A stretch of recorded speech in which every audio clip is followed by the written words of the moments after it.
안녕하십니까, 카이로입니다. 중동 지역 전체를 뒤흔들었던 민주화 시위가 곳곳에서 내전으로 비화될 조짐을 보이고 있습니다. 튀니지와 이집트에선 독재자들이 스스로 물러났지만 리비아에선 아직도 전투가 계속되고 있고 이번엔 예멘의 상황이 심상치 않습니다.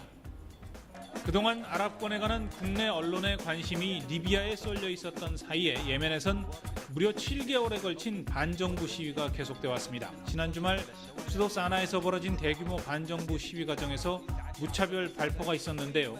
33년째 집권 중인 살레 대통령을 옹호하는 정부군이 기관포에 로켓포까지 동원해서 시위대를 공격하면서 일요일에만 26명이 숨졌고 월요일에도 적지 않은 사상자가 발생했습니다. 이 과정에서 많은 병사들이 발포 명령을 거부하고 반정부 세력에 합류해서 정부군과 교전을 벌이기 시작했습니다. 알카에다 근거지인 예멘 남부는 물론이고요. 수도 사나로까지 정부군과 반정부군의 교전이 확대된 것입니다. 살레 대통령은 지난 6월에 대통령궁에서 폭탄 공격으로 중상을 입고 사우디아라비아로 피신해 치료를 받고 있습니다. 하지만 당장 물러나라는 반정부 세력의 요구를 계속 거부하고 있죠.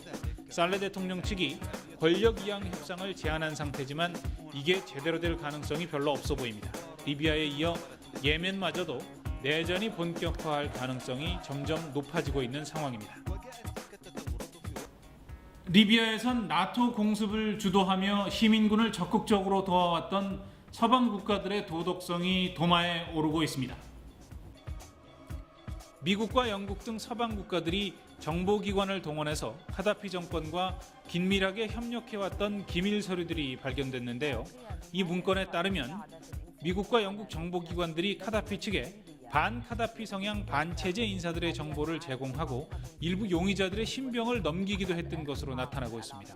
당시 미국과 영국 정보기관에 의해서 태국 방콕에서 생포돼서 카다피 치하의 리비아로 압송돼 7년 동안 투옥과 고문으로 고통을 당했던 인물이 있습니다. 바로 시민군의 트리폴리 함락 작전을 이끌며 현재 트리폴리 치안을 책임지고 있는 압둘 하킴 벨하지 사령관입니다. 벨하지 사령관은 이런 과거의 기억을 떠올리며 미국과 영국에 대해서 사과를 요구하고 나섰습니다. 하지만 벨하지 사령관은 현재 시민군을 지원하고 있는 미국과 영국과의 관계를 망칠 생각은 없다고 밝혔습니다. 미국을 중심으로 한 서방 국가들은 과거에도 국익을 명분으로 아프가니스탄의 탈레반 정권 그리고 이라크의 후세인 정권을 지원해 오다가 상황이 바뀌면서 바로 그들에게 총구를 다시 들이댄 역사를 가지고 있습니다.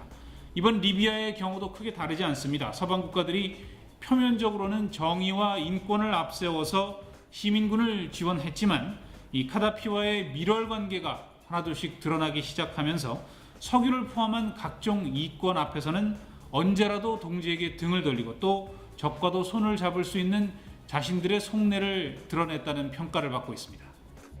이번 주 중동 평화정착의 분수령이 될 팔레스타인 문제가 또 한 번 큰 고비를 맞고 있습니다. 현재 팔레스타인 자치정부의 아바스 수반이 뉴욕 유엔 총회에 참석 중인데요.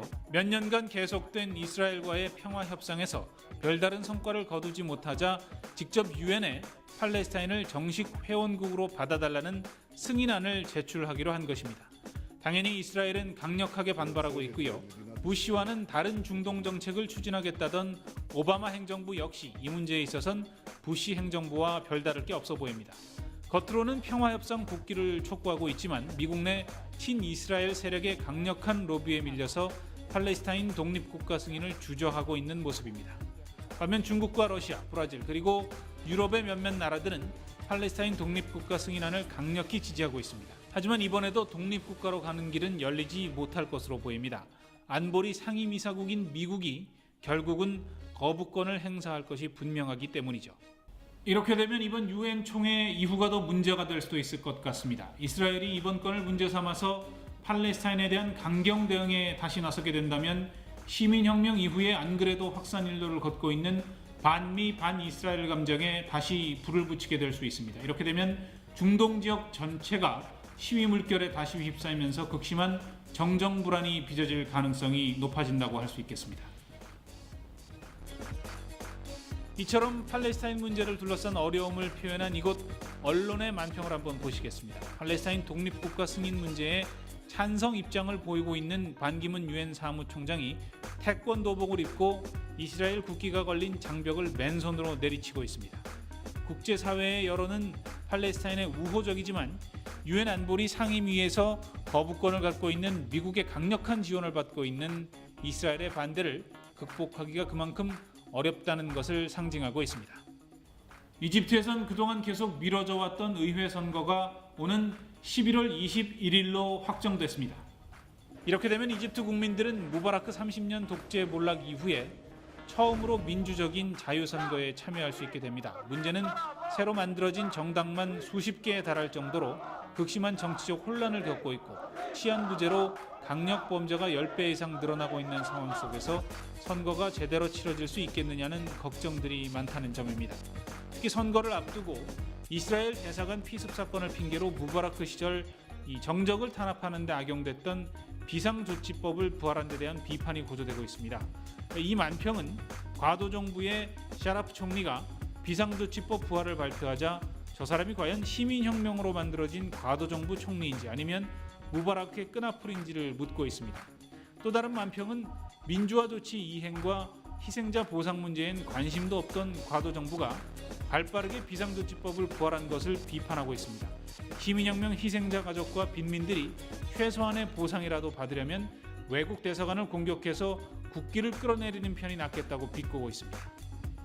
올해 초 중동을 휩쓴 시민혁명의 연속선상에서 중동 각국은 바람잘 날 없는 하루하루를 보내고 있습니다. 자유선거와 유혈사태 그리고 내전으로까지 상황이 확대돼가고 있는데요.